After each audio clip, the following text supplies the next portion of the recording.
you want to improve your casting, get better at line management, definitely try and avoid tailing loops. But most people, certainly everyone that's come to me this last 6 weeks in the park at Ballarat, everyone's got a right-handed casters, they've got a right side dominated casting stroke. They are not good at putting the rod tip and the line travelling on the left side of their body. G'day and welcome to another instalment of the Flyfishers podcast. Since 1967, we've been spreading the bug of fly fishing at our Melbourne fly shop. Join us as we celebrate the fun of fly fishing and chat with characters that enjoy it as much as we do. Whether you're just starting out or have some experience, we hope our ego-free commentary helps demystify fly fishing and inspires you to visit new places and try new techniques. Let's maybe get more onto the casting and I guess how you do coach. What do you think the most common fault is that people turn up with when they are getting a casting lesson from you? Good question. I often say to people, if I ever write a fly fishing book, and I'm not going to do that, but I have started doing an app actually. If I ever write a fly fishing book, chapter 1 is going to be line management. Now, it's not casting, right? But it's managing the string that you're actually not casting. So it's managing the retrieval of the line. Mm-hmm. It's making sure you're not treading on it when you're casting. It's making sure you don't just drop it out of your line hand when you finally deliver. It's making sure that you can pull that first strip in without pulling at the reel all the time. It's making sure the line, when you dump it on the delivery shop, doesn't wrap around the blank between the stripping guide and your hand. It's quite a long list of things, isn't it? Oh, and I can keep going and going and going about line management. And one really simple one that I'm sure you're familiar with, when they hook a fish, they set the hook and it hurts the fish, right? Their hands are separated. The right-handed person is holding the rod in his right hand and he's holding the line in his left hand, and the hook gets into the fish's mouth. Now the fish doesn't like that, so he swims towards the angler because there's less pain if you come that way. If you go away from the angler, there's more pain. So the fish swims at the angler, so the line's getting slack. So the angler's left hand goes down lower and lower and lower and lower, and he's trying to maintain tension, right? Because he knows if he lets the line loose, the fish will get it out of his mouth, especially with a barbless hook. So that line hand goes down further and further, and the fish comes closer and closer, and there's no way of pulling in the line now. So they start groping with the rod hand index finger, start sort of groping at the line, trying to catch it, but never gets there. So the last thing they've got is to bite the line with their teeth, because the line's coming across their chest near their teeth. It's close to their mouth. And they reach up and bite the line, hold it with their teeth, and then reach up above their teeth and grab the line and pull it in. I see that so often, and so many fish lost. So you see a lot of fish lost from slack line? I see heaps of fish lost from slack line and from being busted off too. Right. So the other thing is, of course, when people hook a fish, I don't know who panics most. The fish panics because it hurts at their end, or the other bloke panics because it's, the first decent fish they've ever hooked. I don't know what goes on. But people don't want the fish to get away, so they hold on real tight. And of course, with the tippets we use most of the time, and particularly in Tasmania with bigger, stronger fish, these aren't little tiny river fish we're talking about. These are 3-pound wild brown trout. It doesn't end well if you don't slip the clutch a bit and let them have some line. So typically the hook gets set, the fish panics, bolts, the client or the angler panics and holds on really tight. Then the only thing that can happen is the fish running pulls the fly rod down until the rod is flat and horizontal and pointed at the fish. So the rod is no longer a spring anymore, and it's just the fish only got to turn its head and the thing just snaps then. That's really common too. Yeah. It's hard enough to get the damn things on, without breaking them off. Yeah. And of course, if there is a wind knot in that tippet because you're not a very good caster, I don't know, decreases the breaking strain by 60% or some ridiculous thing, high amount. So you don't want wind knots either. Plenty goes wrong in fly fishing. Yeah. Let's say they've got that first part of the line management down pat. They've clasped the line with their casting hand and they've been able to strip in. Yep. And then the fish has decided to go the other way. They've cleared all that fly line at their feet and then they've got that On the fish reel. on the reel. Yep. First of all, do you class winding, that job of winding, as line management? Yep. Sure.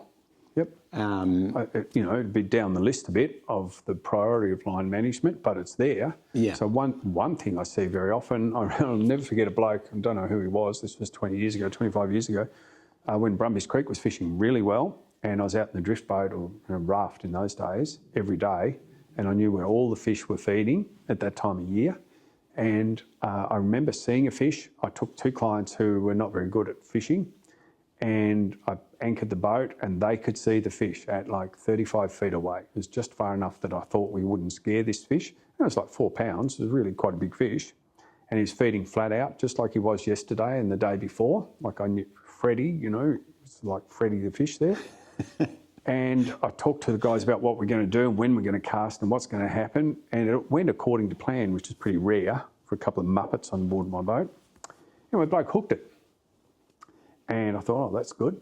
He set the hook and everything was good. Then the fish swam straight towards the boat, right, for 35 feet. So this guy, when he hooked the fish, he dropped the line out of his line hand. There might have been 3 metres of spare line, loose line on the floor of the boat. And he just starts winding, right? So that's not a real good way to deal with it, right? Just drop it and then wind up 3 metres and hope that the fish is still on the end, right?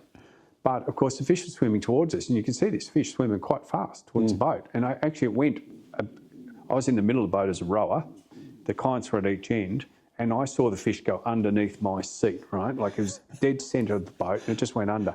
Now, I reckon we're only in a foot of water, so that fish went through 1 foot between the hull of the boat and the weeds, right? And I saw it going because to me, it was like slow motion. Anyway, the guy starts winding and he's got a left-handed reel and he's a right-handed caster, right? And that's okay.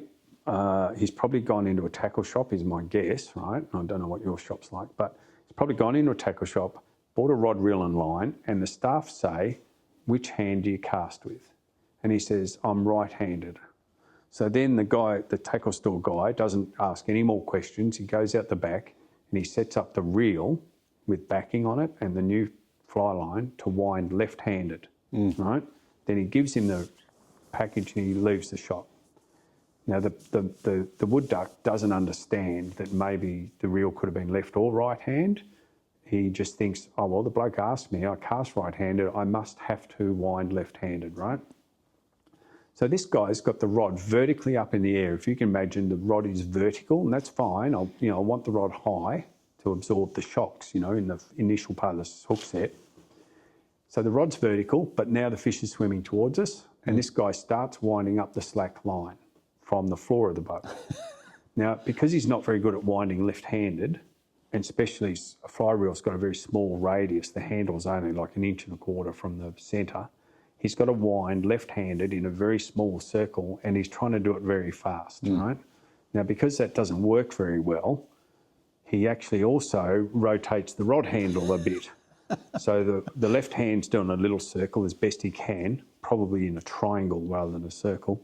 And now he's wiggling the bloody reel or the corks backwards and forwards as well to try and do it with a little bit of both. But of course, what that's doing to the rod tip, it's shaking the rod tip backwards and forwards when it's vertical. And the line, of course, is hanging down from the rod tip by now because the fish has come towards us. So the loose hanging line gets wiggled around and around and around the rod tip.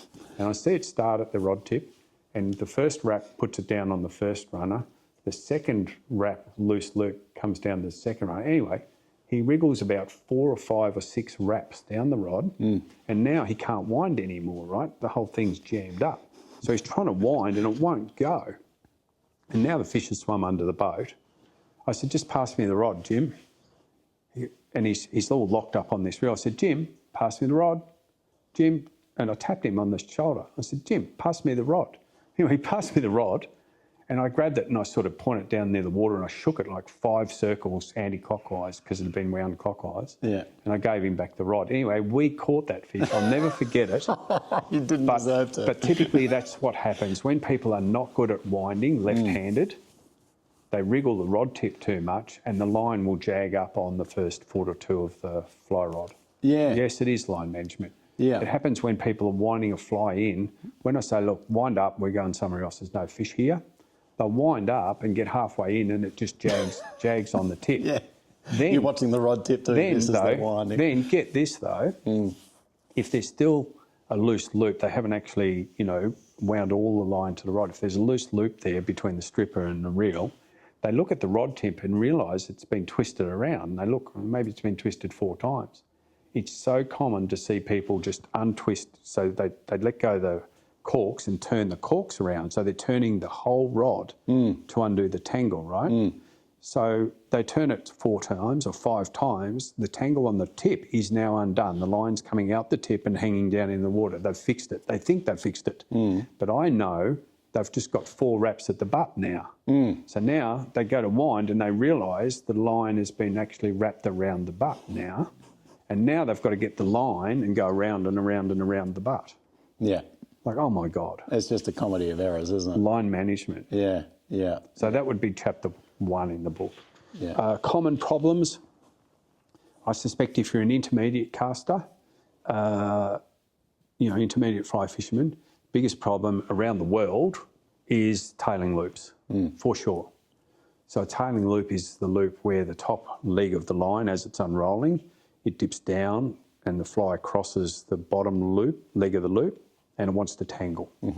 So often on a delivery cast, not so much false casting for some people, the delivery, they sort of whack it in a bit hard and it tangles, so it doesn't roll out straight.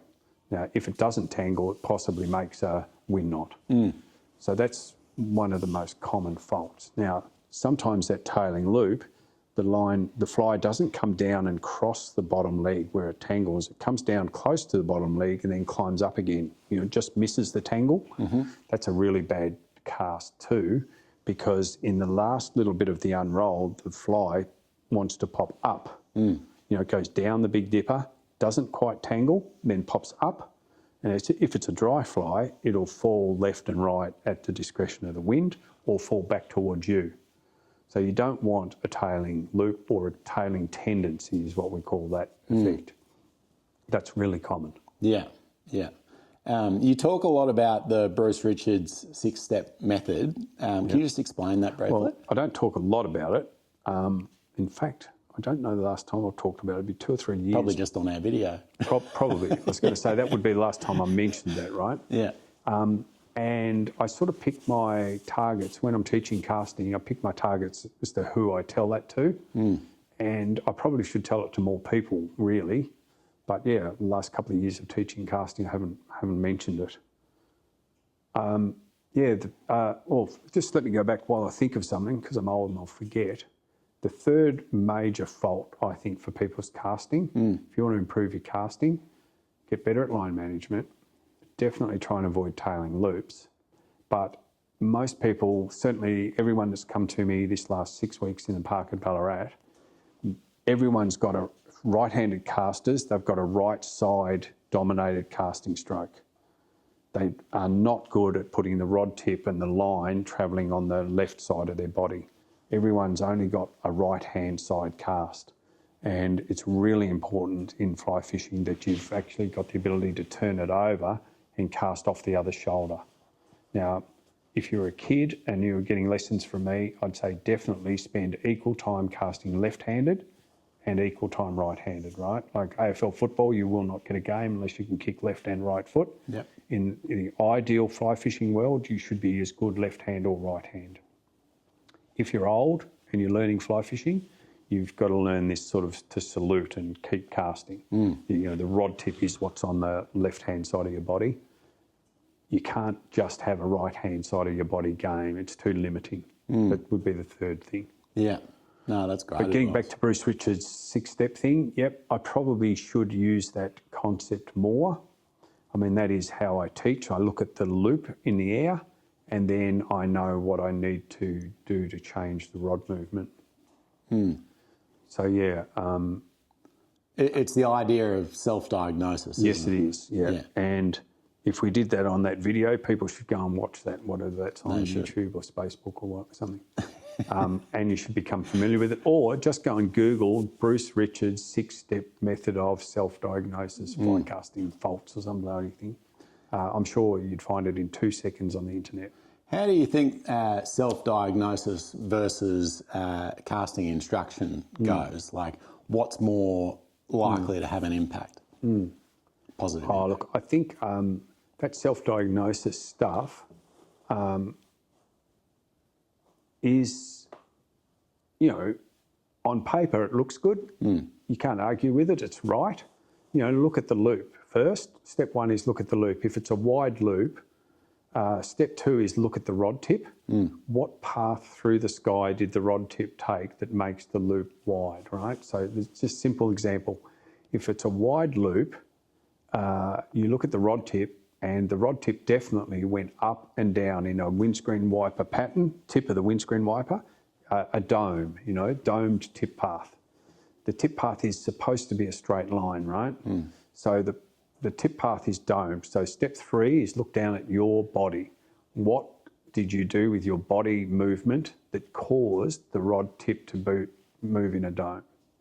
So typically for a beginner, it might be you purely rotated your wrist over a huge arc, right? So step 4 is stop the wrist rotation. If that's what's causing the rod tip to dome, stop the wrist rotation. So maybe get some PVC tape and tie the bloody thing onto your forearm, the butt of the rod onto your forearm. So, okay, well that's our fix. So start casting again.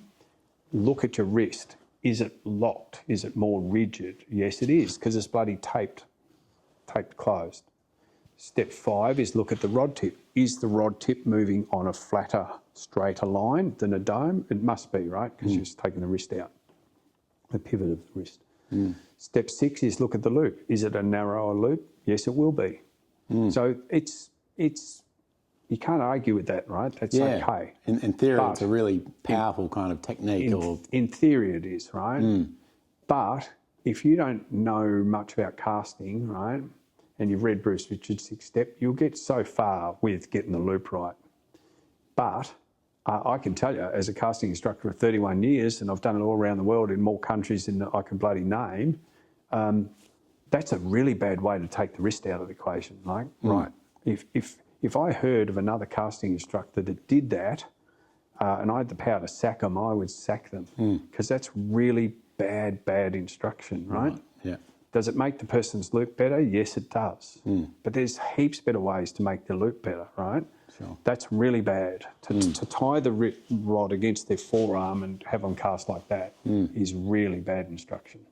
But it would work in Bruce Richards' thing. So there are more nuances to it than just letting the punter come up with reading Bruce Richards and try and become a better caster. How important is it for the caster to visualise that tip path? I don't think it's important at all. So when I'm teaching, the other day I got to work and the guy, whose name escapes me, anyway, he was in the park already, right? He got there early. So I can see straight away he's enthusiastic.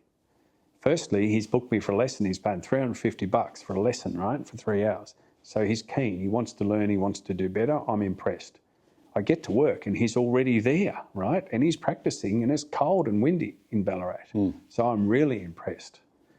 Where were we going with that conversation? Tip path. Oh, tip path. About the tip path. But when I'm parking the car and I'm walking over to meet him and shake his hand, I'm actually not looking at his tip path at all. Right. I never look at someone's tip path. Yeah. It's irrelevant, right? I just look at the loop and I can tell, I know what tip path is that makes this loop. Yeah. You don't have to look at the tip path, right? Now, maybe he's got to look at the tip path. Like, if he's never cast hardly before and he's just read Bruce Richards' bloody essay on it, maybe he's got to look at the tip path because it's step 2 and then it's step 5. But I don't have to. Like, I know enough about casting to know that loop is caused by this rod movement. And I do have to then look at him, though, because as an example that we just used before, the wide loop, the tip is going in a dome. And I explained that typically for a beginner, it might be just wrist that causes the dome, where the pivot is the wrist. But I had a guy the other day, someone else, whose wrist was really rigid. It was like the damn rod had been PVC taped to his forearm, but his arm was straight. And so now when he was waving it backwards and forwards with a straight arm, the pivot is the shoulder. So the radius of the tip is actually bigger. The loop is actually bigger. So I look at the loop and I see, yeah, okay, it's a wide loop. Yeah. But now I don't worry about the tip path. I know it must be a dome. The loop tells the bigger story. Yeah, the loop tells the whole story. Yeah. And then I've got to look at him to change the biomechanics of casting. Sure. Yeah. How often do you think a intermediate caster should be out there casting in order to become better? It's an it depends question. So it depends how much better you want to be, right? So as an example, I've done this for 50 years. You know, I did 10 years trying to be an Australian champion and a world champion at it. So that was quite intense when I first started. And overall, I've done it for 50 years. If I'm going to present at a thing in Montana, like the other day, if I'm going to do some sort of casting presentation and talk, I'm going to practice before I go there. Right? I've done it for 50 years, but I'm not going in to demonstrate to 50 people in a park without practicing maybe 5 or 6 times for 20 minutes or 30 minutes. Like there's no way I'm going into that cold. Because I know I can tidy it up. You know, you give me 5 or 6 practice sessions of half an hour and I'll be right on point, you know. Yeah. Whereas if I don't, most people think, oh yeah, that's really good, but I know it's not. It could be better. Yeah. So I'm still practicing. Yeah. So if you want to get better at fly fishing, well, how much do you want to get better? Like if you're happy to just go every, you know, five times a year on a Saturday afternoon when your wife lets you go and you're just going up the Goulburn or something, you're probably not very invested in getting better at it. But if you've got mates who are talking about going to New Zealand next year and hiring a guide, and you have an annual trip to Tasmania, and it's windy in Tasmania, and last year in Tasmania you couldn't cast that shot into the wind when it was a bloody 8-pounder at Tin Hut, you're probably going to practice a bit. How much? I think practice is important, but what you practice is more important than how much you practice. As an example, years ago I remember going to the Sydney Fly Riders Club to talk one night, and I don't know, they meet on a Tuesday night or something, and they said, oh, come early, you know, we do casting practice before the meeting. I thought, oh, that's good. And they met at a golf course, club rooms, and I got there early. Thought I'll, have a cast with them and help them with their casting. I got there, and as I was walking along, there were about 10 or 12 people, all standing on a white line on the edge of a rugby field. They were standing on a line, spaced apart, 3 or 4 metres between them, and they were casting. So where they were standing was under lights, and they were casting out into the darkness with the wind behind them.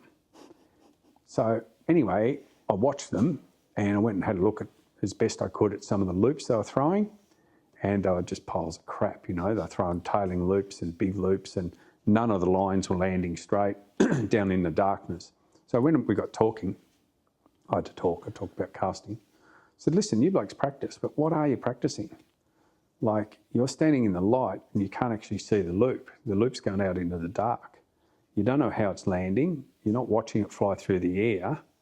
You don't know if the previous cast went further or was more accurate. To me, that's not practice. Like, it's wasting your time. Like, you want to stay home with your wife and come an hour later when the meeting starts. Like a waste of time.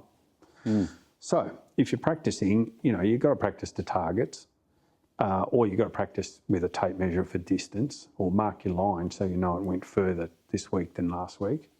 You've got to cast across the wind, and whether you like it or not, you should practice into the wind, because you don't know when you go to Tasmania which angle the fish is going to come at you from. And you need the sun behind you, but you don't know what wind's going to be, whether it's southeast or southwest today. If you're paying money to go to Christmas Island or Montana, you want to be able to make the best of it when you're there. So you've got to practice the way you play. No one does that. No. No one does that. I hardly ever seen anyone practicing into the wind. Yeah. It's funny, one extreme of practice, I saw Simon Zarifa, who after this event became a master casting instructor in Australia. Simon was at one of my conclave things in Tasmania, and Simon doesn't drink. Everyone else is drinking in the kitchen at night, and I looked out the window, and here's Simon practicing his casting, and he's got the spotlights on the casting pond, but he's sitting in a chair, right? He took a chair out of the dining room, put it on the edge of the casting pond, and he's practicing his back cast. Now, back at 40 feet or 50 feet on the table in the garden, he's put someone's beer can. And he's throwing his back cast while he's sitting down, which is like competition fishing in a boat. They have to sit, they can't stand up. He's throwing back casts and he's trying to hit the Coke can off the table. Now, maybe every 10 false casts, he actually hits it, he's got to go and get it. That's someone who's practicing something. Yeah. You know? There's a measure. There's a something. So you've got to do that. Yeah. Yeah. Obviously, what we're talking about there is more often just conventional fly casting, straight up and down. Can you talk to us a bit about the kind of casts that are maybe going to result in more fish, fishing casts, sort of? So how about this? I wrote an article, and I don't know, maybe somehow you can put it on this bloggy thing you've got, or your magazine, or whatever young people do. I wrote an article when I was living here in Ballarat with Anna 15 years ago, right, or 13 years ago, and I'd been teaching casting, and I came home and Anna asked me that sort of question, you know, how to practice or what to practice that's relevant to fishing.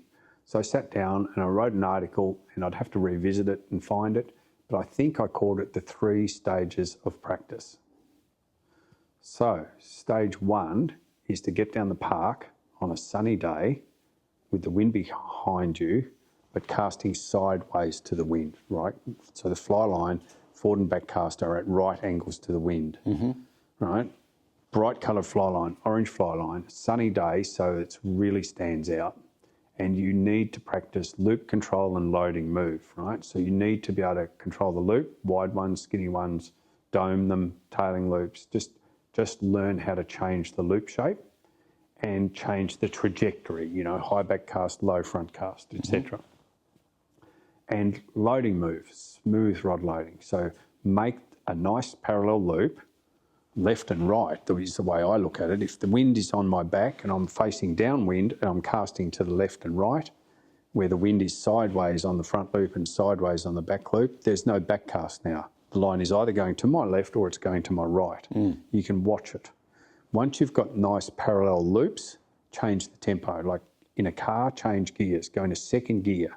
So the fly line, as an example, might be doing 5 kilometres an hour left and 5 kilometres an hour right. Change gears, make it do 10 kilometres an hour. Now make it do 20 kilometres an hour. Now make it do 30 kilometres an hour. So learn to change tempo, but maintain good loop shape, right? That to me is stage 1. Just learn how to move the rod properly through the air to make nice loops at different speeds. Yep. I think stage 2 is to learn different casting strokes. You know, learn casting off the offside, learn a roll cast, learn aerial mends. You can do all that down the park, right? You don't need water yet. So when you understand all these other different casting strokes, I would say put some yarn on the end and start walking around the park, right? So this is like stage 2. You need to walk around the park and you need to walk under that tree while you're false casting. So I'm talking about false casting, backwards and forwards, 25 feet of line, making nice loops of different tempos. You can do that, but you need to walk around the park such that you walk under that oak tree. Now, to walk under that oak tree, you can't cast vertically anymore. You've got to cast with the rod down at horizontal at 3 o'clock position. When you get past the oak tree and you get near the cars that you've got to walk beside, you can't cast at that 3 o'clock position anymore. You've got to get up to vertical, and now you've got to get over this way because the next tree coming up is on your right-hand side, and so the casting has to be this way, right? So learn how to cast in different angles and different casting planes. Now, when you get to the end of the oval and you've got to turn around, walk back through the trees, the wind's in your face. So you're going to have to learn to make a harder forward cast to combat the wind. When you turn to the east, the wind's on your wrong shoulder. Every cast has to be off your downwind shoulder, right? So learn how to cast like it is in a river situation. You know, you don't know where the trees are going to be or where the wind's going to be. If you've got a guide next to you, you don't want to swing the fly past him. Third stage, I think you need water, right? You need water to see what the landing effect is. And ideally not rough water. You need a calm pond like my casting pool in the mornings, so that when you're messing around with your deliveries, either the fly goes down really hard, but not the leader and the line, like in grasshopper fishing. I want the grasshopper to go down hard. I never want the fly line to come down, crinkle, crinkle, crinkle, splat with the fly. You know, you need to be able to put the fly down first and the fly line last, or you need to put the fly line down first and have it unroll so the fly goes in last, or you need to shoot it all out so it extends, 2 feet above the water and just the whole lot comes down together. Yeah. You know, you need to have water to work out the quality of the landing effect. 3 stages. Yeah, that third stage is the one that kind of it really sparks my interest, because I know my weakness. They're the fishing casts. They're the ones where you, and practicing it on water is not a luxury that someone, True. Yeah, you've got to find somewhere and find some calm water. Yeah. As an example of that, I remember young Lockie, my son is 25 now. I reckon he was 15 when we went to Christmas Island fishing, right? Yeah. Bone fishing. And he's a really good caster, Lockie, like really smart caster. Even when he was 15, he's really good. So we're fishing one day, I remember, partway through the trip. So he's caught plenty of bonefish and triggerfish and stuff, some big trevally. And we're on some flat with the tide making, and the water was just pushing up over some sand. I swear it was only 2 inches deep, right? And bonefish were in there. And they were little bonefish. They might have been 3/4 of a pound or a pound, but their fins were sticking out and their tails were out, right? So off we went. Let's go and get those ones, because we don't care how big they are, but they're grubbing around in really shallow water. So we got a fly on, a pretty long leader. We've got like 12, 13, 14 foot leader. And we've got a fly with bead chain eyes, right? So it's a light, crazy Charlie. And we've got a guide whose name was Shimano. Well, anyway, they called him Shimano because he had a Shimano hat, right? So old Shimano's with us, and we go over to these bonefish, and Lockie casts for like 15 minutes. Spooks them. It was really spooky anyway, like it's going to be hard to catch them. Anyway, after 10, 15 presentations, 20 presentations, old Shimano says, Lockie, can I try? Please, can I try? So Lockie gives old mate the rod. The first thing that Shimano did, he pulled in the line, so he's going to make a shorter cast. The second thing he did was crouch down, and then he snuck forward for whatever the line distance was that he'd pulled in, right? So he pulled in 3 metres of line, he snuck forward 3 metres, but he was crouched down really low. So then he starts false casting. Now, Lockie had been false casting in a vertical plane. And Lockie knows if that fly goes in hard, it's going to scare him, right? So he's backed off the speed to just unroll the loop, and the fly goes in, and boof, they're gone. Boof, they're gone. Shimano sneaks in, and he casts with almost a 3 o'clock casting angle and hardly any power. When the fly goes in, you would swear you'd walked over there, held it a foot above the water, and just dropped it in. Like there's no bullet noise. Yeah.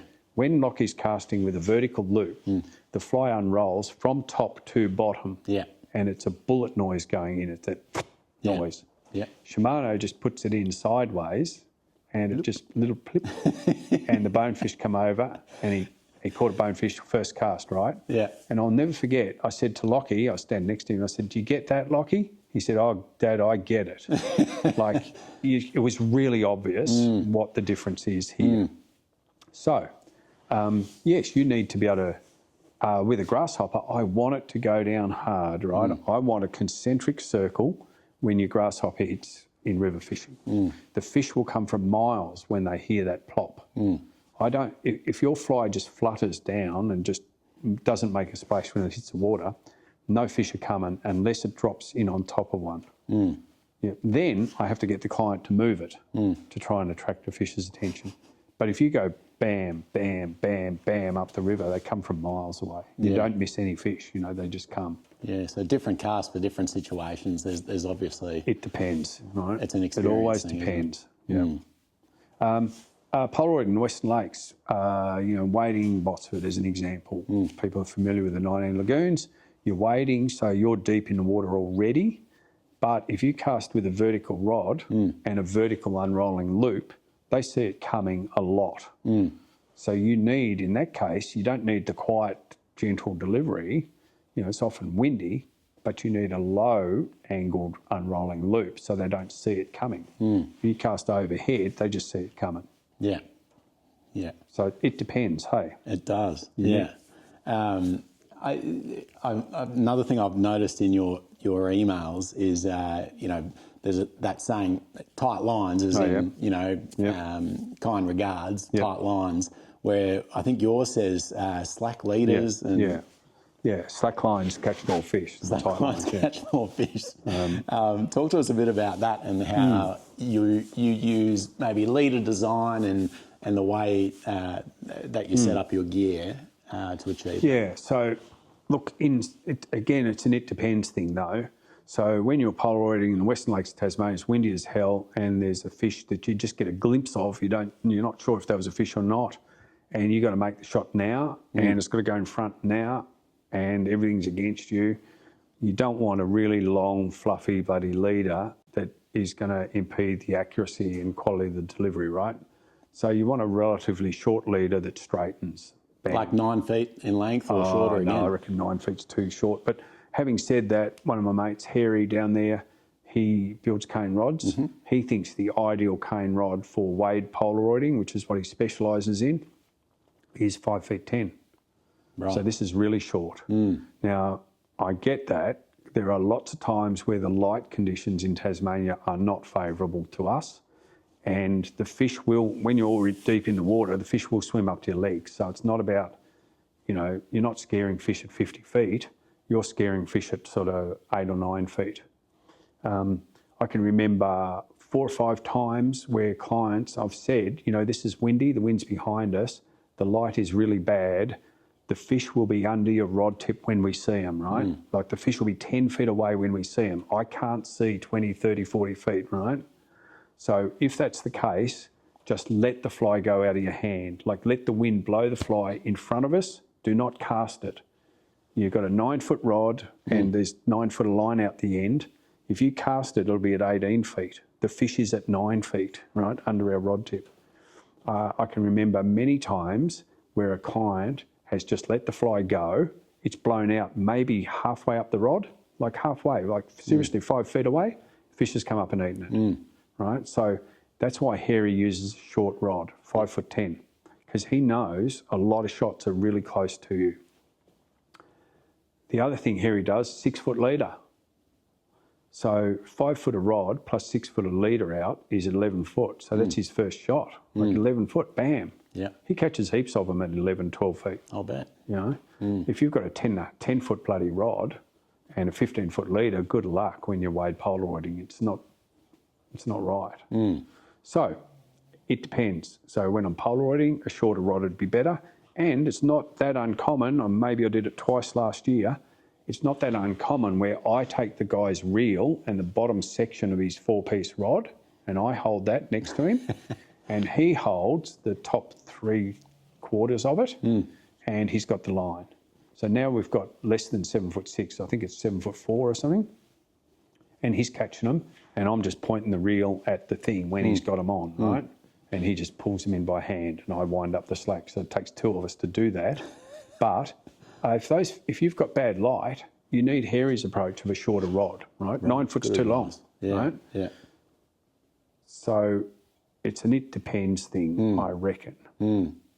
Yeah, and out of the boat when you're fishing lock style or... or different leader straight away. We're fishing with the wind behind us. It's not silly to use 3 flies because you're allowed to in Tasmania if you're dry fly fishing, and tie them 6 feet apart. So every time they land, you're fishing a very big area of water. Rather than 1 fly, you are fishing 3 times the area. So if a trout if your fly, when it lands, if a trout within 10 feet of it, a 10-foot diameter circle, within 5 feet of it, you've got 3 10-foot diameter circles that's working for you instead of one 10-foot diameter circle. Yeah, but it's managing. So the wind's behind us. Yeah. So I'm happy to tie on just 18 feet of 4-pound maxima. Yeah. I don't want a tapered leader. It'll straighten. The wind's behind us. Right. I don't want a thick tapered leader. But when I'm polaroiding and you have to make a shot into the wind, I want a tapered leader. But Harry's 6 feet, it's too short, I think. But he's fishing on really windy days too. So the fish aren't seeing the thick leader. They're not seeing the fly line at 6 feet. The fly he's a good caster. The first thing that fish is aware of when he's swimming along is this fly land in front of him. The fish isn't looking at Harry's legs. It's not looking for the rod movement. He doesn't false cast. The flash of the line in the air is not going to scare the fish. It's rough water. What about throwing streamers? Are you using a similar setup for that? No, again, it depends, doesn't it? So, I don't want a long... So for me, when I go dry fly fishing, and I've just come from Montana, as I said, I've got a 7'8", very flexible bamboo rod, 3-weight. I've got a 3-weight double taper line, but I've got a 24-foot leader or a 22-foot leader. That can't work polaroiding in Tasmania. If I put a streamer on that, it can't work. To start with, the line weight is too light. The mass of a 3-weight line going through the air will not tow a tungsten beaded magoo, right? It's not going to happen. So the way I explain that to people is in fly fishing, the loop of line has to go first and it tows the fly last. It's exactly the same as a car and a trailer, right? So if you've got a horse float with 3 horses in it, you cannot tow that with a Suzuki, or a Mini or a Volkswagen. You need a Land Cruiser. The tow vehicle has to dominate the trailer. If you've got a 6x4 garden trailer and it's empty, well, you might tow it with a Subaru, for instance. So the fly casting's the same. If you want to tow a horse float with 3 horses, which is a tungsten bead-headed bloody magoo or something, you need a 6, 7 weight, 7.5 weight line to be the dominant part of this equation.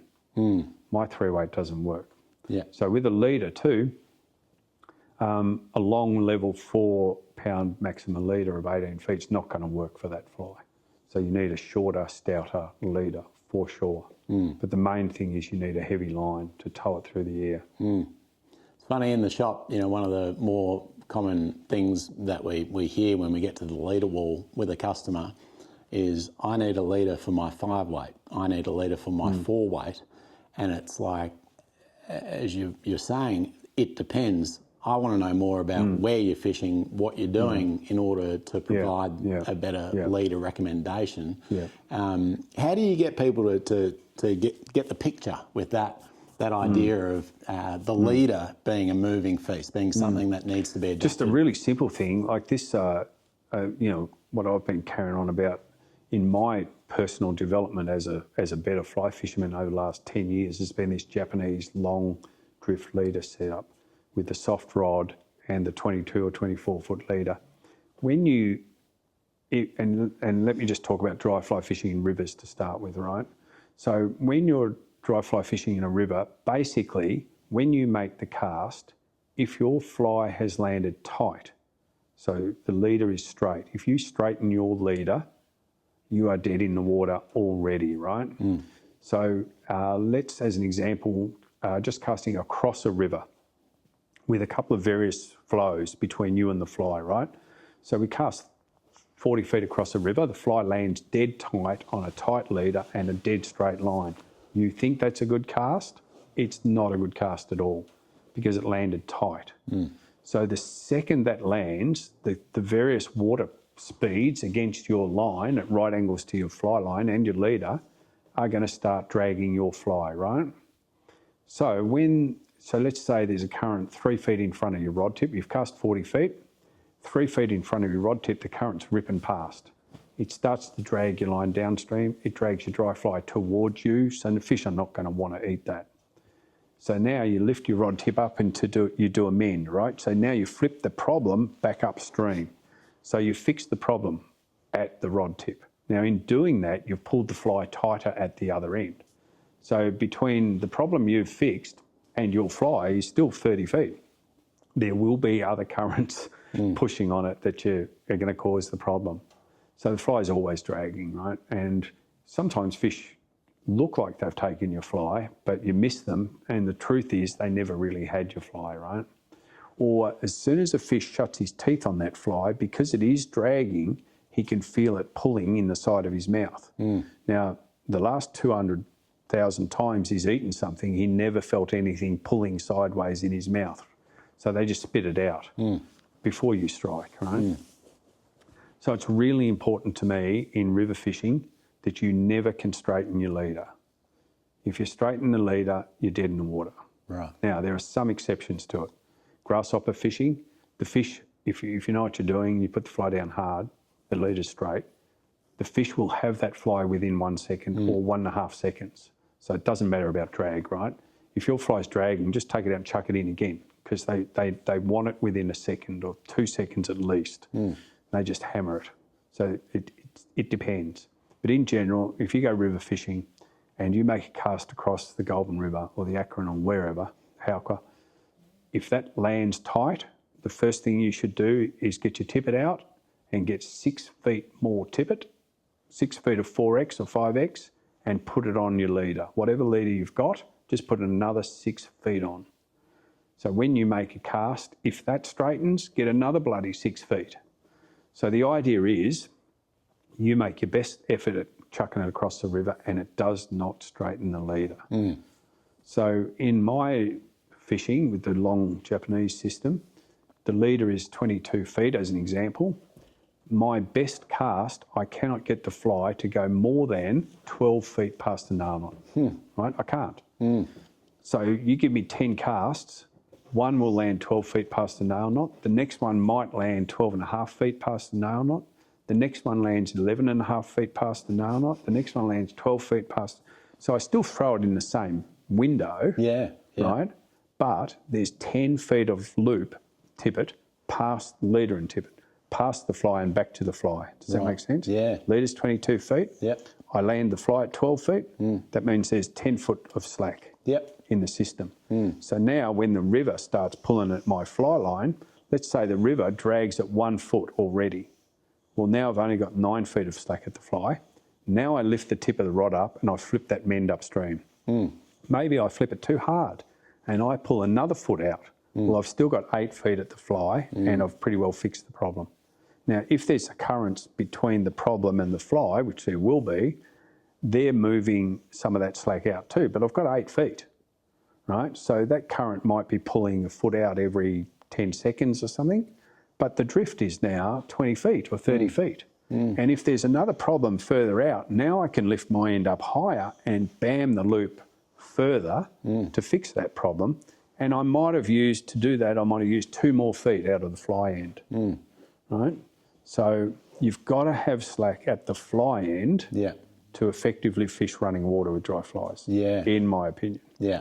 Right? So now, get this though, I make a cast 40 feet across the river, the fly lands 12 feet from my nail knot, I've got 10 feet of slack and I throw a mend upstream. So I've got 5 feet of slack at the mend, close to my rod tip, and I've got maybe 9 feet of slack out the other end. So I've got 14 feet of slack line, and a fish takes straight away. In this sort of concept of fishing, when you set the hook, the rod bend coming up doesn't jerk the hook into the fish. You whack it back so hard that you make a back cast. And the momentum of the fly line going back behind the rod jerks the hook into the fish, right? And then you've got to pull up the slack before he spits it out. But it's a totally different concept. So another thing that is obvious to me in this sort of difference we're talking about, if the line is tight, and I'm thinking of lake fishing now, if the line is tight when a fish eats your dry fly and you start the striking process, as you're lifting up the rod, the tension is telegraphed down the line to the fish that you're coming.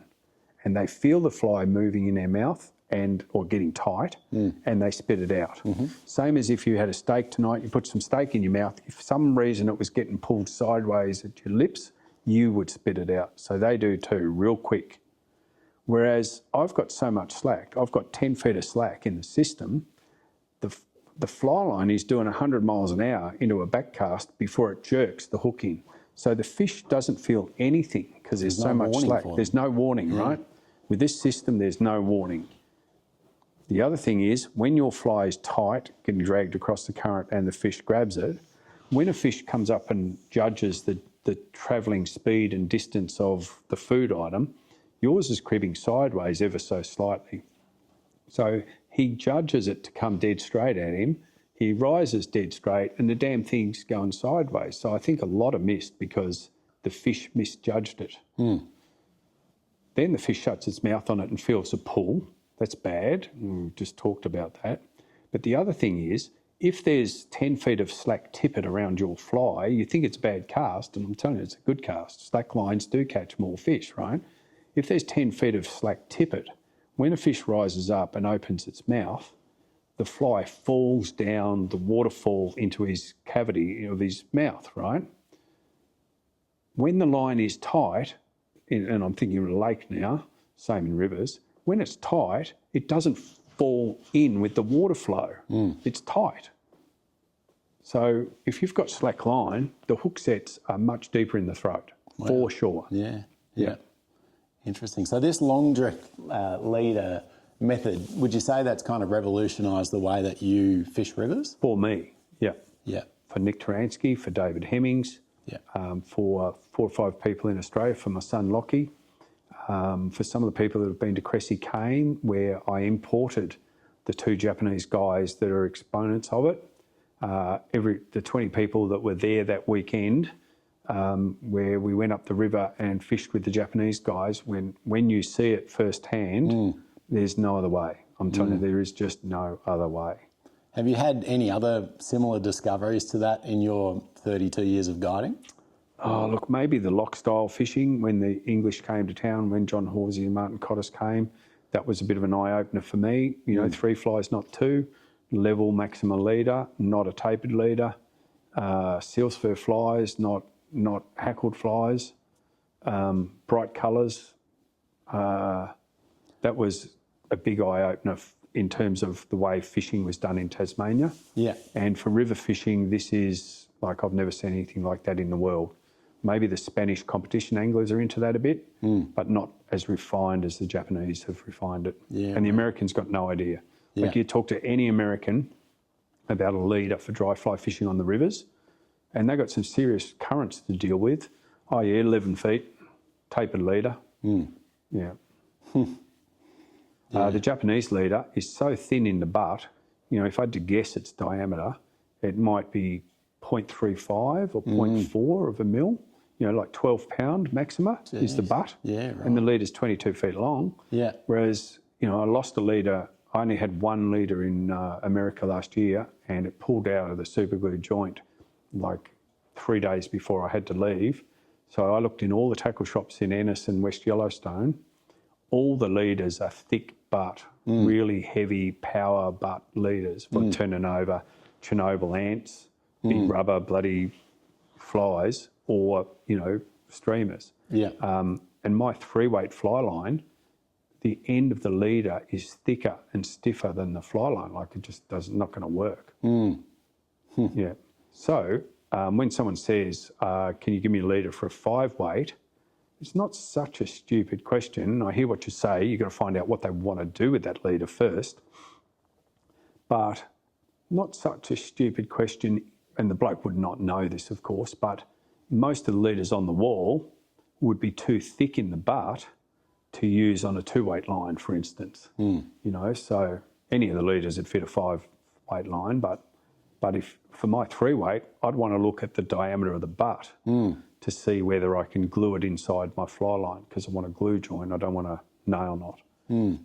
If I those heavy butt leaders, if I did a nail knot, 6-turn nail knot on my 3-weight line, I would feel the mass of that knot. Right. Clicking as I'm false casting for sure. Yeah. And, I risk breaking my rod tip pulling it out all the time, that knot will get stuck in the tip ring and, risk breaking the bloody thing. Yeah. Because with a long leader, you are pulling that in and out a lot. Yeah. Every time you hook a fish, you're going to pull it in and out. Yeah. Have a loop on the end of the fly line, which most of them come with. Don't cut it off and tie a nail knot. I reckon leave the loop on. It gives you more flexibility, right? So when you buy a packet of leaders, whatever, they've usually got loops on them as well, with a perfection loop on them. I don't like that. I would cut that off, right? So I'd advise everyone to, if your leader's got a loop on it, this is because the Americans have made them and they've dumbed the whole system down for Americans, right? So you can do a loop, they tell you to do a loop-to-loop join. So when you do a loop-to-loop join on your fly line, there's two problems in my mind. The first is when you pull on it and load it up, it puckers the loop on the fly line wider. Yep. It doesn't pull it shut, it makes it wider because of the way it grips. The second thing is you've got a perfection knot, which is a big bulky knot on the leader, which is more, problem pulling in and out of the rod tips. And if you are prone to tailing loops, it's another catching point for the leader to wrap on. So I'd cut the loop off, and then with the leader, the butt of the leader, just put it through the loop on the fly line and just do a 3-turn clinch knot. Yep. Just 3 turns. It's so thick, it's like 30 pound or something.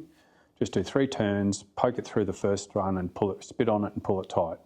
Then use your clippers to cut it off really close, so there's no tag sticking out the side. So when you pull on that, it pulls the loop closed, so it goes in at the rod tip better. And the knot, the 3-turn clinch knot, forms a lead into the loop. So the whole thing, if you run it through your fingers, the loop-to-loop join is just terrible. It scratches your fingers and catches on your fingers, whereas this other way just slides through your fingers, right? Yeah. And if you want to change the leader quickly, you put your thumbnail against the knot and pull it, and it comes undone. Yeah. Right. So it's a faster way to undo a leader and replace a leader anyway than a loop to loop. Anyway, that's what I'd tell people to do. Then, on the end of the leader, definitely buy tippet rings. It's a competition-y thing, and for good reason. So tie a tippet ring, which is 2 millimetre diameter bloody wedding ring, on the end of the leader, and then just put your tippet on the ring. If you want to use a second fly, put a dropper of 12 inches on the ring as well. Right. And put another dry fly on there, or put the dry fly on the little dropper and put a nymph under it if you want to, tow a nymph under a dry. Yeah, cool. I think that's as simple as it gets for most people. Yeah. And that'll do people for the first 4 or 5 years of their fly fishing. And then when you understand more about it, you'll mess with leaders and lengths and so on. And that concept of, if you are going dry fly river fishing, so if you've bought a leader from the shop, I would advise people to buy the longest leader they can buy on your rack. So I wouldn't use a 9-foot leader unless I'm using streamers or something. And even then, I wouldn't tell you to buy a leader for a streamer. I'd just tell you to tie straight 8-pound fluorocarbon on and make it like 5 feet long. Don't buy a tapered leader. If you want depth, you don't want a tapered leader. Yeah. Right? Yeah. Anyway, so for dry fly river fishing, I'd buy the longest leader I can buy, which might be 12 feet or something like that. But I'd also tell you to buy the thickest termination on that leader. So if there's a 2X, a 12-foot leader that is 2 or 3X, I'd buy that before I'd buy a 12-foot leader that is 6X. Okay. Yeah. Right? So when you tie your little loop tippet ring on the end of a 3X leader, you can then put 4X and 5X on the end or whatever you want. If it terminates at 6X, it's a leader built for American small trout, and it's too fine for most of our decent-sized trout. Too fine for Tasmania. Yeah. Is that tippet ring there primarily to try and prolong the life of your leader, or is it? It is. That's mostly what it's there for, I reckon. Yeah. If you don't have a tippet ring, and hey, I've taught people into tippet rings only for the last 5 years. Before that, I taught at casting schools surgeon's knots all the time. With a surgeon's knot, you can have a dropper if you don't cut the tag. Yeah. But using a surgeon's knot, you're using 3 inches of tippet every time, or 3 inches of your leader every time. You're shortening your leader. Just get a tippet ring. Makes no difference. You can't feel it when it casts. It doesn't sink. It doesn't drag your fly under. It's just easier, I reckon, and better. Yeah. So when I fish in Montana for 6 weeks, I'm using a tippet ring. Yeah. Cool. My base lead is 15 feet to the tippet ring, and then I put 7 feet at least of tippet on the end of that. Yeah, cool. Yeah. And I'm not trying to straighten. Right? I'm not trying to straighten. No, I love it, mate. Let's talk a little bit more about gear. You're a big fan of your split cane and fibreglass rods. Why is it that you love those materials so much in fly rods? Look, I don't know. It depends. I think you were raving about your tracksuit pants, right? When you got here, you notice I've got a squaller shirt on, and can't wait to show me your bloody squaller tracksuit pants, right? Which are merino wool and $400, which is cheap for something so good. There's something about natural fibres, right? A merino pair of tracky pants is better than some velour nylon shit from Kmart, right? Yep. A woolen jumper is better than a bloody jumper made out of Coke bottles, sort of. There's something about natural fibres. For me, there is something about the fact that it's made out of wood. In some aspects of life, we do need technology. Technology helps us. So carbon fibre, I'm pleased they're building Boeing planes out of carbon fibre, not wood, right? But with a fly rod, particularly a trout rod, which operates inside 50 feet, if you have to cast more than 50 feet, I think you should wade a bit closer, right? Especially in rivers. Phil Weigel said the other day, I loved your article about shorten up. Yeah. And I said in that, don't cast across a current that you can wade across, right? Yeah. Trout fishing is inside 50 feet. I think wood does a fine job. Fibreglass does a fine job. We don't need space age nano titanium bloody boron 2X rods, right, for 50 feet. So it's good enough. I like the feel of it because they bend more. If I could get a graphite rod that bent so much, I might like it because it will be lighter. But hey, I'm a grown man. I can hold 4 ounces or 3 ounces all day and wave it around. It's not that heavy. I just don't see the need for the latest technology, graphite, to do a 50-foot job, right? Secondly, a mate made it. Like I know the provenance of this rod, right? A mate who spent 25 years learning the art of making the best cane rod in the world made it. That's important to me, right? I don't want it made by some Chinaman in a factory, or a South Korean factory, right? I don't want someone to drill oil out of the ground and process it somewhere, smogging up my bloody ear so that I can buy a plastic rod out of a factory in China. I just don't, it's not me, right? Lastly, but most importantly, when Nick Taransky's the guy, when Nick Taransky makes a cane rod for me, and I've made some myself too, for that matter, but when Nick makes one for me, I can mess around with his rods and his tapers to get one that bends just where I want it, when I want it to bend there, right? So I don't want a really stiff, fast action rod. I want it to bend down near my hand for what I'm trying to do with the casting stroke. And with a bamboo rod, there is much more flexibility. So if someone comes into your shop and wants a fly rod, you're going to offer them graphite or maybe a few choices of fiberglass. So of the graphite rods, in terms of rod action and rod length, you're going to offer them 10-foot rods, 9-foot rods, 8'6" rods, maybe 7'6" rods. So you're going to give 4 choices. If I commission Nick, I can have it whatever length I want it. If I want it 7 foot, 2 1/2 inches, that's what length he's going to make it. If I want it 3 pieces instead of 4 pieces, because there's not a ferrule in the centre, and I think it bends better, he can make me a 3-piece rod. Yep, right? yep. You're going to sell people mostly 2-piece rods, 4-piece rods, I'm guessing. If someone wants a bit deeper bending rod, maybe in your shop you can offer them a softer sort of Winston rod, or you might offer them a Berkheimer or something like that. or maybe you're steering towards a fiberglass rod, you know, an echo rod or a Reddington butter stick or whatever they are. Maybe I'm guessing here, I'm putting words in your mouth, there might be 2 types of fiberglass rods in your shop to offer them. Yeah. With a cane rod, I can have it bend. I can talk to Nick. I can cast with his 20 different rods, and I can say, look, I like the tip of this one, but I like the butt of this one. Can you put them together? So it's partly the bespoke nature of the rod, but it sounds, and clearly you are someone that understands the physics of what the fly rod is doing. Have you ever been approached by a rod company to help design a fly rod? No, I think the rod companies, that's a really interesting question, and I'm talking to one of the rod companies in a minute about it. It's really interesting, that question, because it is a subject that's dear to my heart, right? And I know for the sort of fishing I want to do, this long leader, dry fly stuff in fast rivers, I need a certain action rod, and it's got to be a certain length for the bends and so on.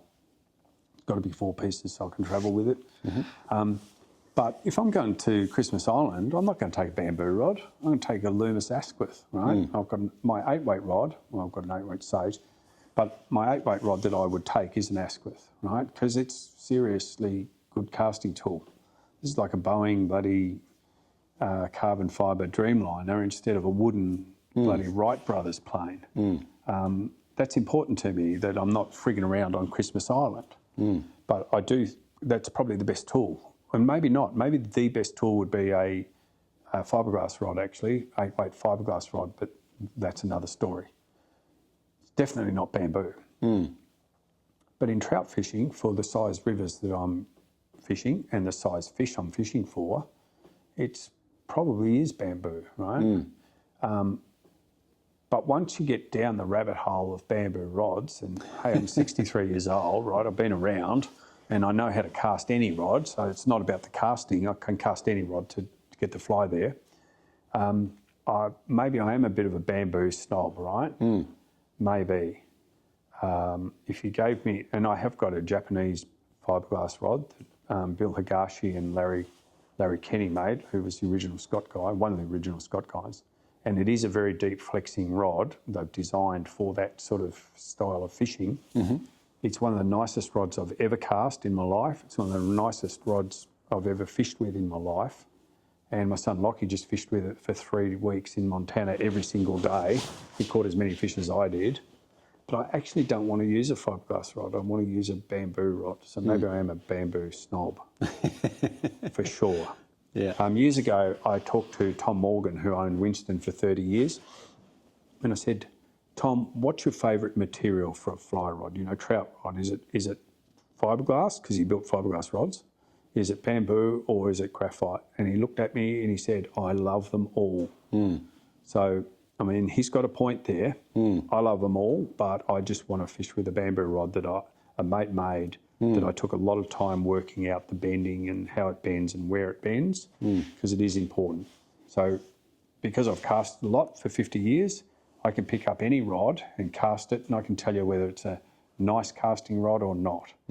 I can tell you whether you have to do a lot of work here to get this thing to go. So if it was a very stiff, fast action American rod, I would think, Jesus, it needs a line size heavier or 2 line sizes heavier to make this thing bend and work for you. Otherwise, you're doing all the work and you're likely to get a tennis elbow. Or I have to haul this, double haul it at 40 feet. It's much better. It's easier to work with if I haul it. Well, that's not good, right? 40 feet, a rod should do all the work. So then I pick up another rod, and some bamboo rods I'm thinking of. You cast it and you think, wow. Like, wow, I didn't even feel that happen. And it threw such a loop and such line speed, like the rod definitely did it. Now, some rods have got that and some haven't, right? So 4 years ago, there's a fly fishing festival thing in Tasmania, and the bloke from Scott Rods came out, right? Now, Jim Barchi. Yeah, Jim Barchi. So I'm talking to Jim at the end of the day about rods and rod designs. And, you know, you've just come up with this new rod. Now, to me, it just feels like it's a new material or new resin they haven't actually messed with the tapers very much, right? It's still the same sort of rod as the one before. They're trying to tell you it's a lot better, but I'm thinking, I don't know about that. So I asked him about rod design. Tell me about rod design. You know, who's designing your rods? Oh, I am. I said, all right, so how do you design them? Like, where does it bend? How much does it bend and when? You know, so he actually sort of can't tell me. And I'm starting to think, I think you just copied the last one and just changed the graphite and the resin here. Like, he doesn't understand much about casting. So I started talking to him about Paul Young, who's a cane rod maker from the 50s. Now, any Paul Young rods, and Paul Young might have made 10 different tapers, different line weights and lengths, but almost any rod you pick up, wouldn't matter what the length or line weight is, when you cast it, you think, wow, it's smooth, you know, silky smooth, and it catapults the line out. You know, it's like some sort of soulful slingshot. Whereas, you know, Sage 1 is just a bean pole, should be used for tying up tomatoes and killing snakes, right? Compared to a Paul Young cane rod. Yeah, sure. Now, Paul Young must have been a good caster, I reckon. And with cane, he's got the ability to taper it down any way he wants it, you know, they just shave a bit more off with the plane. Somehow he got all his rods to cast beautifully. So in Japan, you know, the cane rod makers and cane people, Japanese fly fishermen, they really bow down to Paul Young rods. Like it's all about Paul Young. And one rod in particular called a Perfectionist is one of the sweetest casting rods I've ever cast. You just pick it up and you think, oh yeah, that's a Perfectionist. Like it just slings the line out with no effort on your part. I don't find that of many graphite rods. No. Yeah. So I'm talking to Jim Barchi about it. He knew who Paul Young was, but didn't know anything about his tapers or anything. So I explained that Paul Young builds these rods, and when you look at the tapers and the stress curve on these rods, he builds them with a sort of hinge in them, you know, like 2 feet down from the tip. He thins them down to make them bend there. Like he makes it bend there. And then 3/4 of the way down to the butt, he thins it down and he makes it bend there. So as the load increases, it bends in one spot first, and then it bends in the second spot next. Crazy. And you get a soulful slingshot, in my words, right? Yeah. So I talked to Jim Barchi about that, and he sort of didn't get it. Then I talked to him about a graphic I had that I presented maybe 15 years ago, 12 years ago at Cressy Cane. And I was doing research on a subject that really interests me called kinetic whip, because that's what happens in casting. When you use the right body language, the right biomechanics of casting, your shoulder, elbow, wrist, fingers develop a kinetic whip. So one of the sports that's, you know, done most studies on the effect of kinetic whip is baseball throwing. So I end up down this Google bloody rabbit hole of baseball pitches and animated, you know, movement. So I found a graphic, and if you can imagine my arm as a bar, like a 1 metre long bar, but the hinge is, and my arm is dead straight now, and the hinge is my shoulder. So this bar is like a pole sticking out from a building. So there's a brick building and there's a beam sticking out 1 metre long. And where my elbow is here, and it pivots at the shoulder, right? So if you lift it up to the right angles, horizontal, and drop it, it'll fall down against the bricks. So you lift it up again and you pull it up with a string in the air, a rope in the air, pulls it up until it's horizontal, 1 metre long. At the elbow, where my elbow is, they put a 2 kilo weight, and where my wrist is, they put a 1 kilo weight, right? And they lift this rigid bar up, which is like a Sage 1 rod or a TCR or TCX, and they cut the string with a pair of scissors. That bar will drop down and hit against the building, right? So the tip path, the end of the bar, would be an arc, right? A quadrant of a circle, quarter of a circle would be the path. So it's a domed path, right? The second thing was they do it with a video camera and they check its speed, and the speed of that 1 metre bar with a 3 kilo weight and a 2 kilo weight on it, it drops down, and I think it was like 56 metres per second or something like that, right?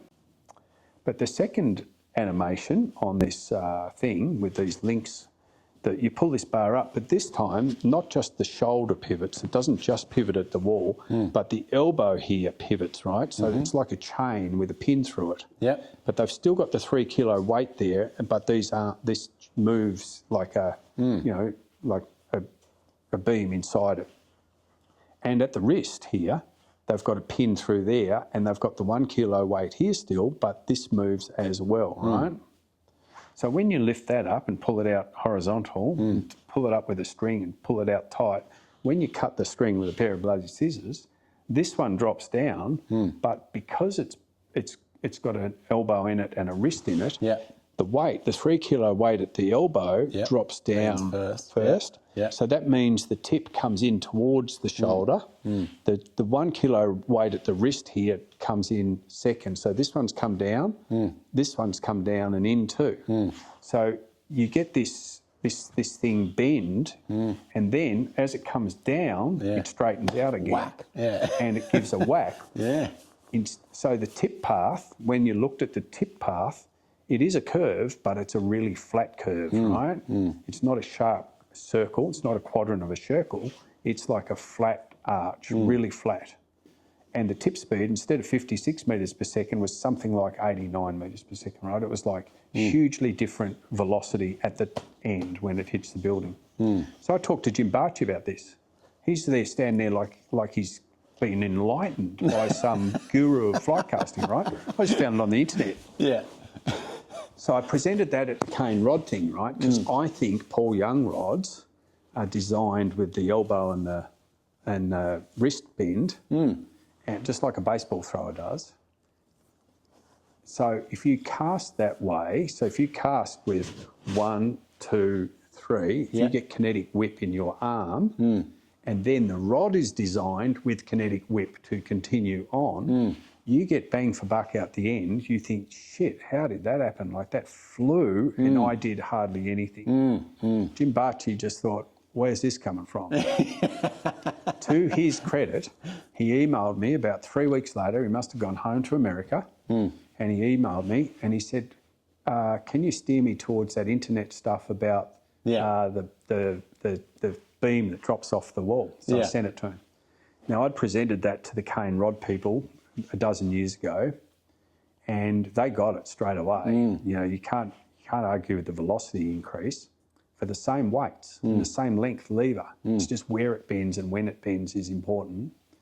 The other thing about the cane rod people, they didn't quite get the arc of one is a quadrant and the other's flatter until I turned my laptop upside down, right? It was on the projector at the front. And when you see the arcs upside down, which tip path would you prefer to make the forward cast? It's a no-brainer. One is a flat line already, going much faster, and one is a dome going much slower. So there's a lot in rod design, right? And that's all I can tell you about it. I'm not smart enough. Now, last 4 weeks ago, when I was in Montana, a week before I left, I'm walking up this creek, right? And it's a creek I'd fished a few times the year before with Nick Taransky and Mike Stevens and David Hemmings, gone up there with cane rods, and you catch 50 a day there, right? And it's really good fishing, good dry fly, good drifting, good long leader fishing. The only problem with this creek is lots of bears there, right? Like a lot of bears, and they eat you. So I'm going up at this year on my own. Like, it was one thing to go with 4 people, but bears don't attack 4 people. But when you're on your own, it's not good, right? So I'm nervous. I'm going up this creek and I have to go past a house, just past the car park. There's a house there. Anyway, this bloke comes out and I meet him. I met his wife first, and then I meet the husband, and he's the boss of Temple Fork Outfitters. Oh, wow. Yeah, I know. Small world. Yeah, bloody hell. How about that? Anyway, so I'm chatting him about what's new in rod design, what's next in rod design, and then I start talking about rod design, like who's designing your rods, or are you just accepting the factory in South Korea or China? Oh, try this one. This could be your new rod for next year, sort of stuff. And he's a little bit coy about it all, right? So, but again, to Frank, his name is, to Frank's credit, he emails me after. Oh, actually, I emailed him because he showed some interest in my cane rod, and we got talking about the rod design. and he thought he might have bought a cane rod from old mate down the road, which is a Chinese terrible rod, right? So I told him if I ever learnt that he bought a rod, one of those Chinese ones from that bloke, I'd burn his house down. And I sent him information on Nick Transky rods, and I sent him information on Paul Young rods, and we got into this email chat about rod design. To answer your question, it won't surprise me if Frank Paul King, who's the CEO of Temple Fork, doesn't send me a rod next time he wants to come out with a new rod. It won't surprise me if he doesn't post it to me and say, what do you think about this? Now, I might be wrong, but he might do that. The other thing about Frank Paul King is when we did have this chat about rod design and stuff, man, he was listening. Yeah. Now, I didn't see him cast. He may be a really good caster. He might not be, I don't know. But he's the boss of the company, and I think he's interested in building better rods.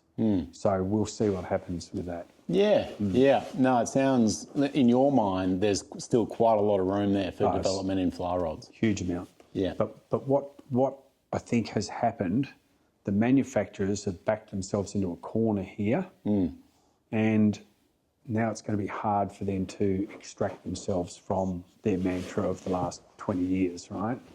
So the problem I see it is that some of these major leading manufacturers, like the Sages of the world, for instance, there's some kudos in them having their rod win the Denver Tackle Show's distance competition, 5-weight distance, right? So to win the 5-weight distance competition at the industry's premier trade show, they built a Sage TCR years ago, technical casting rod, right? A Sage TCR, and it's a 5-weight competition. They go through a 5-weight line, so they've got to use a 5-weight rod. So they ride on their Sage TCR 5-weight, but it's actually as stiff as a 7.4 weight, right? So they're building a 7.5 weight rod. They're calling it a 5, and it wins the competition. So you write about it in the magazines. All the ads say the TCR technical casting rod. Who doesn't want to own one of those? Won the distance comp. I need one of those. Well, they're throwing 125 feet, right? I don't want to cast 125 feet when I'm trout fishing in a river. So it's wrong to sell someone that rod for trout fishing in a river. It's a 7.2 weight rod. The only way it will bend is if you can aerialise 85 feet of fly line, right? That's when it bends. It's because it's a 7 weight. So you think they need to get back to being what they are designed for, which is for catching fish. Yeah. They need to focus a bit more on that aspect. From my last 2 years in Montana for 6 weeks, going into a lot of tackle shops, talking to a lot of guides, there is definitely a very slow but deliberate push back into a rod with a bit of soul. Yeah, definitely. So their problem is, though, the American market, which it's all designed around, really, like the Australian market is nothing to these guys. Like it wouldn't even make 1% of their business, I think. But the American market's big. All right, so that cut out. We've been talking for way too long. I know. But we solved everyone's problems, except their own. I think where it left off, we were talking about fly rod design and the technology in fly rods and how split cane rods have that ability to maybe bend more in more specific areas on the rod. Yeah. Now maybe they can design that concept into graphite rods. Hey, so that's the question, isn't it? Yeah. One of the things that they do, they use different materials for. So if you've got a 4-piece rod, you can use this. You could potentially use black fibreglass for the bottom if you want it to bend more. Yeah. And you could use high modulus graphite in the tip if you don't want it to bend. So they can use different modulus materials in different sections to get different effects, and some of them do that for sure. Yeah. I personally like a rod that is heavy in the tip, so the tip actually does not bend much. Therefore, it forces the bend down lower in the rod to give this sort of more kinetic whip effect. In modern times, fly rods are light in the tip and stiff in the butt. So you've got a 9-foot long tool that actually you couldn't bend the butt if you put it over your knee and pulled on it as tight as you could. I don't sort of get that. I want a rod that gives me something from its whole length, not from the top 2 feet. Yeah. Okay. If that makes sense. Do you think there's any room in some development in the quality of the components as well, the guides, for instance? I don't know about that, probably. I guess that's a material science sort of question. Yeah. You know, these titanium guides are possibly as good as you can get these days. You know, a real seat's a real seat, you know. What about the friction aspect between line and guide? I don't think it matters. I think just make it go fast. Make good loops of good line speed, and I think the rest takes care of itself. Right, yeah. I mean, there must be something in the friction, but, hey, we're casting 50 feet here, Andrew. Like, does it really matter? Are you really worried about the friction? Yeah. I'd rather you concentrate on the quality of the top leg of your loop, you know. Sure. Make the top leg straight and on trajectory, and don't worry about the friction in the guides. Yeah. I think, you know, talking about split cane rods, and I know in addition to that, you are someone that really does enjoy your dry fly fishing. And I've heard you say so many times, it's not so much how many fish you catch these days, it's how you caught them. I like to catch the really tricky ones, yep. Yeah. How, after all these years, have you managed to maintain and get ongoing joy out of fly fishing? Yeah, I don't know. It's a good question. I think the first thing is I don't fish much. So I'm not like the early day guides where they were fishing every single day. If I did that, I'd certainly get bored with it and I would not be able to maintain the enthusiasm. So during a trout season, I do try and have weekends off, and I do get a lot of weekends off, but those weekends are doing other stuff. Sometimes all Sundays, welding up trailers and fixing things ready for Monday. So maybe if I get a day off on a Saturday and it's a nice day, I'm actually going to go whiting fishing or squid fishing down the Tamar or the east coast of Tasmania. I'm not going to go trout fishing. So I think the fact that I do not trout fish during the trout season, I watch a lot of fishing, you know, watch clients catch fish every single day. I help them catch fish. I'm actually not holding the rod. So when I do get time off, I'm going to try and find the best dry fly fishing I can. And at the last 10 or 12 years, that's been Montana. So I, would love to go trout fishing in our summer, but I can't. I'd love to go to Patagonia or Chile, but I can't. It's the same hemisphere. I've got to work. About the best thing I can do is trade out winter in Tasmania for summer in Montana, which isn't a bad deal. So that's what I've been doing, and it's very good quality dry fly fishing in, all sorts of beautiful crystal clear rivers with lots of different trout. Cutthroats and brookies and rainbows and cutbows and browns. There's no downside to me going to Montana, except it's 60 cents in the dollar. Right, yeah.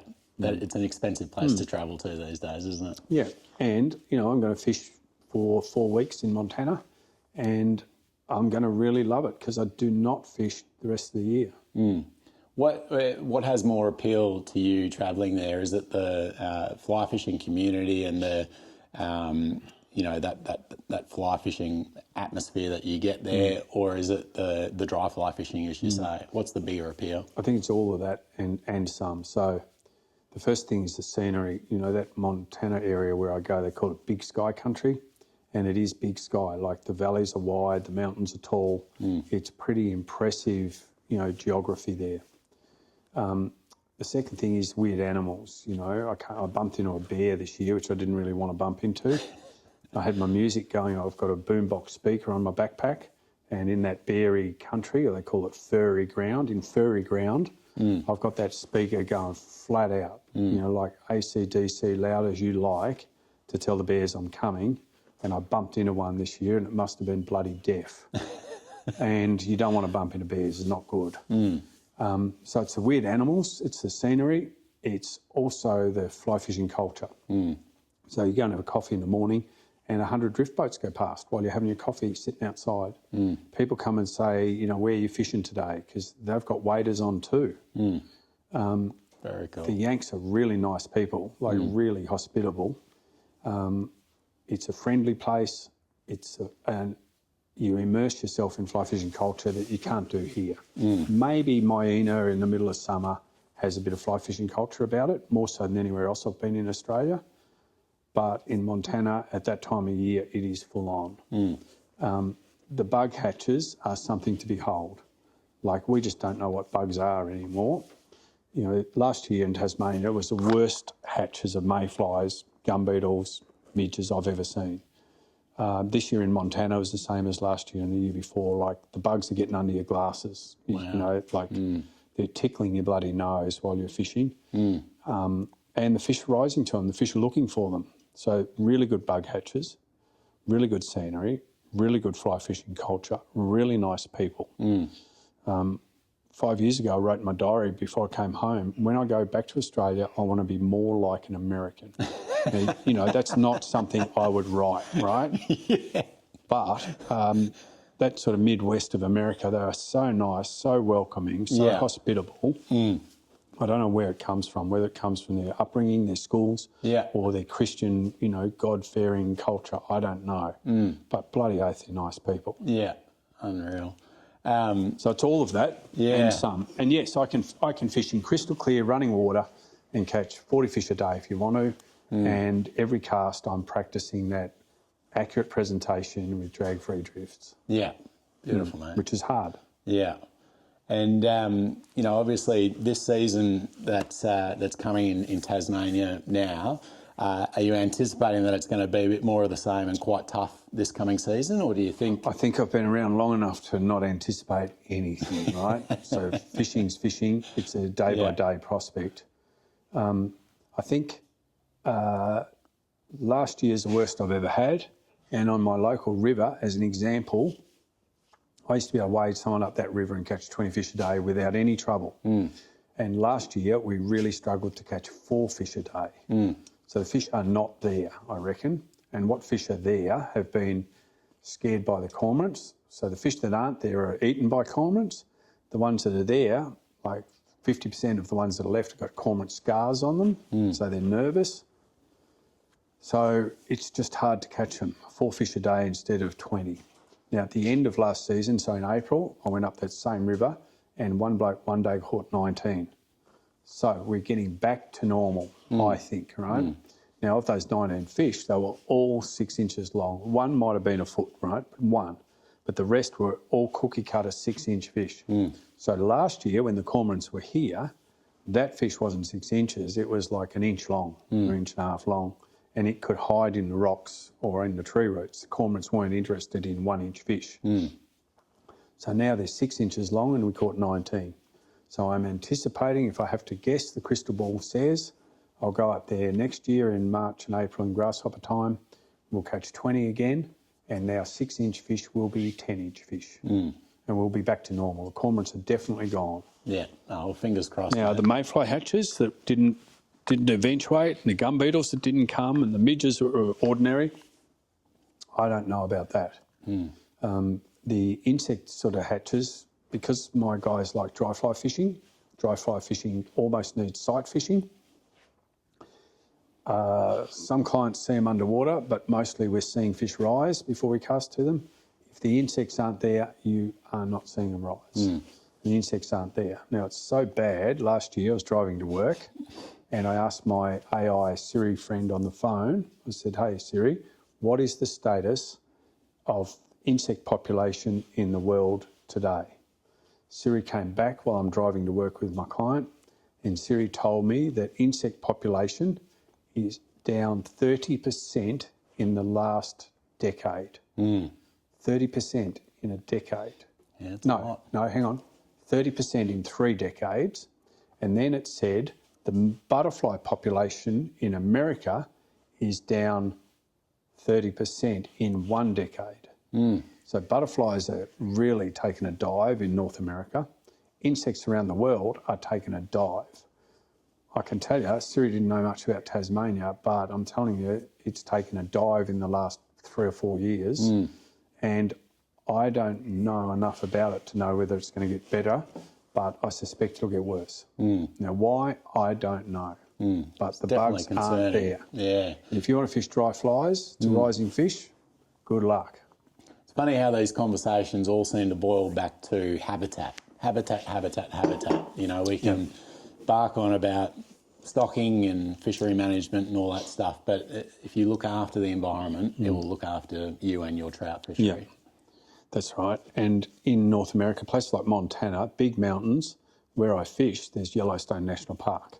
So there's no agriculture, no water extraction, you know, there's no, they've got 20 feet of snow melt that goes into that river. And the bugs are there, like it's just unbelievable.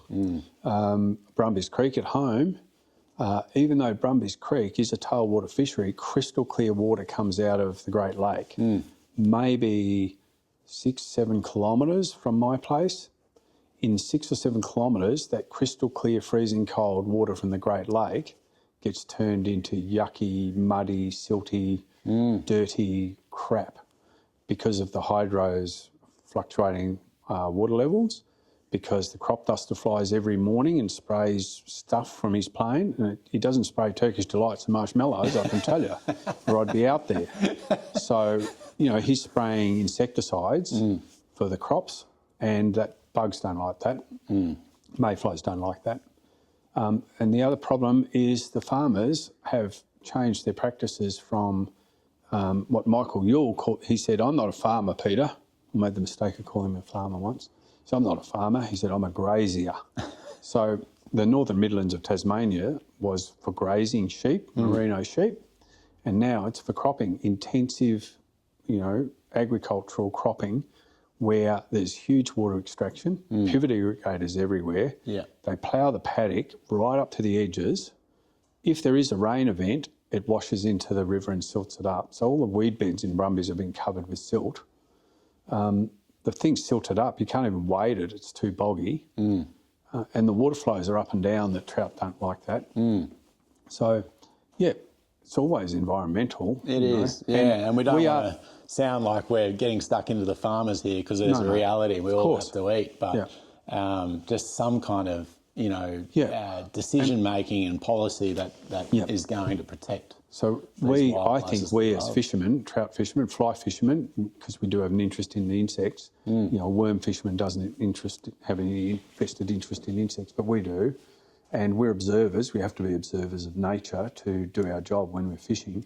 I think we are the canary in the coal mine. And look, this year, was it this year? It was. Earlier this year, I was fishing down out of Burnie, and my client and I and a couple of mates had dinner at a restaurant in Burnie, and at the next table was the Tasmanian Premier, Jeremy Rockcliffe.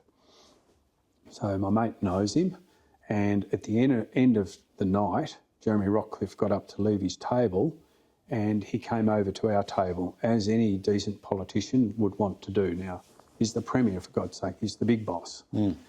So he says hi to Randall, who was his mate, and Randall stood up and met him, and then introduced the other three people at the table to him. So this is Peter Hayes, Jeremy. Peter's a fishing guide, a mate of mine. Oh, fishing guide, Peter. How's the fishing been? I thought, maybe you're not a very smart politician, right? Because you shouldn't ask, even fishing guides know, don't ask a question unless you already know the bloody answer, right? Because you might get a bad answer. So he says, how's the fishing been? So I thought, oh, well, you asked. So I looked him in the eye and I said, where do you want me to start? And I said, well, it's been a really good year for me in terms of business, because I've got repeat business. I've had, you know, most of my clients have fished with me for over 20 years, many of them over 30 years. So I've got a full book. So I'm not worried about the income for the year. That's really good. But the fishing has been just awful. I said, it's the worst fishing I've ever had in 31 years of business. Jeremy Rockcliffe says, oh, why is that? I thought, that's a stupid question. So really asking for it, isn't it? Yeah. And so he asked for it, so I'm going to give it to him. Yeah. So I said, where do you want me to start, mate?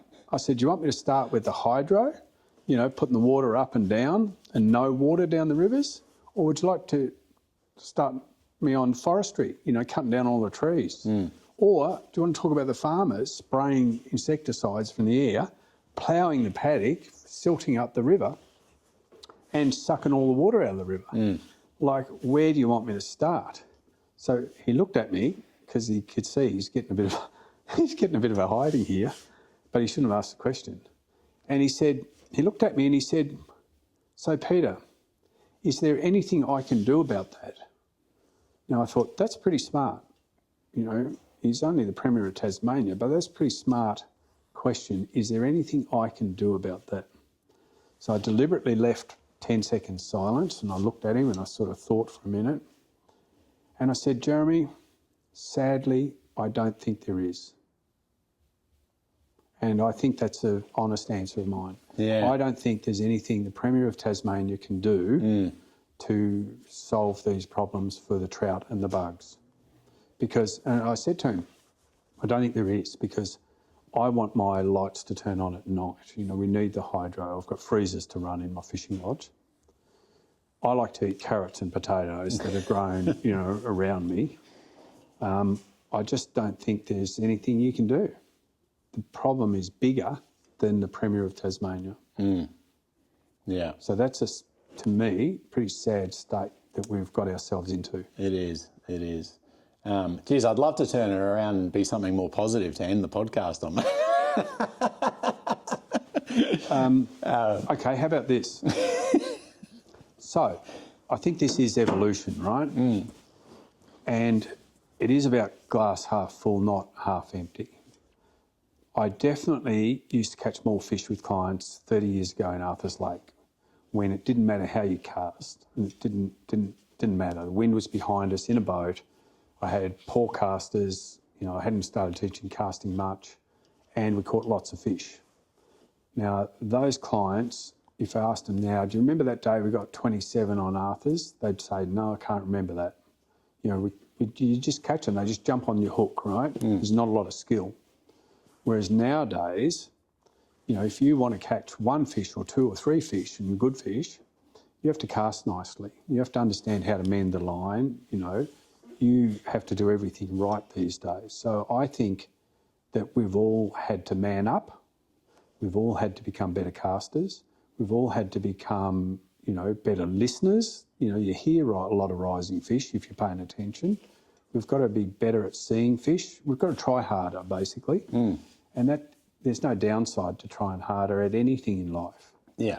And, you know, nothing worthwhile is gained the easy way. So all those years ago, Arthur's Lake, 3 dry flies, lock style, was it really rewarding? But one fish a day now, when you cast with a narrow loop and you get the cast just land nicely under that bush and it's drag free and the fish takes it, and it's a 3-pounder on a little creek because the cormorants didn't eat that one because it was too big, it's worth it. It is. Yeah. Totally. So we shouldn't be counting numbers anymore. Yeah.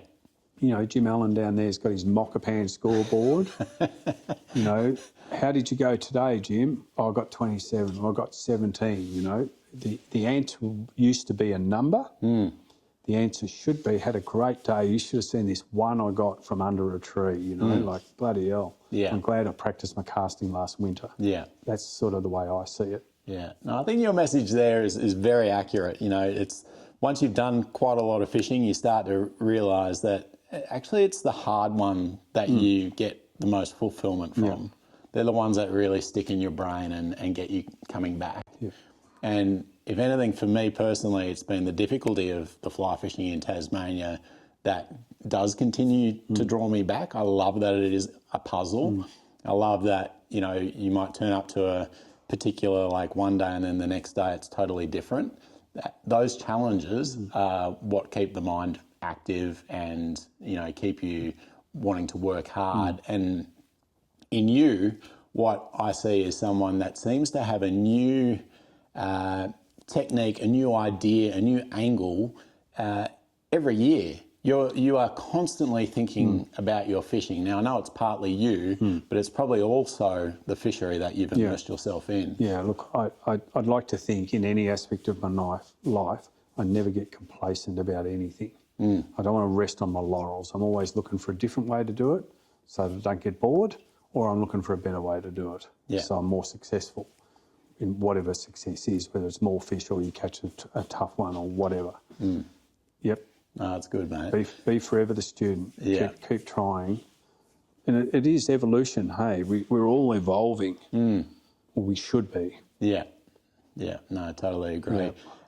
Mate, your articles that you write at Flystream, so that's on the Flyfisher's website, you can read all of Peter Hayes' articles. His regular column is called Being Better. That's right. Yeah. And he always has these fresh ideas and perspectives that I know me personally, and certainly all the readers that read this stuff, get a lot out of it. And for that, thank you, mate. Like, I should put my price up for the articles. cut. But yeah, look, what you've contributed to the fabric of Australian fly fishing, what you've created in a community down there in Tasmania is just so cool and something that we should all value so much. Mate, this podcast has gone way over time, and now we had plans of going fishing, but that's been killed. But I think we need to make up for that at some point. We'll have to have a fish. We will. Yeah.